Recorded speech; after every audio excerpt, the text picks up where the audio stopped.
21-ші аудио мәтін. Тәрбиенің 8 қағидасы.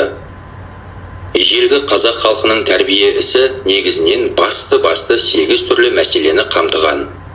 Біріншіден тәрбие басы әдептілік деп білген. Екіншіден мейірімді болуға тәрбиелеген.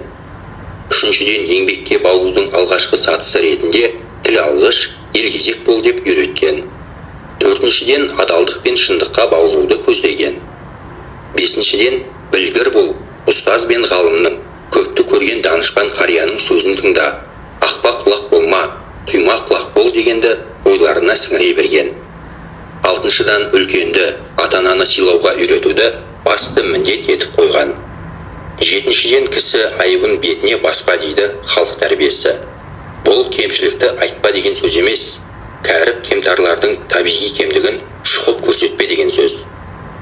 Сегізіншіден ел қорғаны батыр бол, халыққа адал қызмет ет, бар қабілетіңді соған жұмса дегенді үйретеді.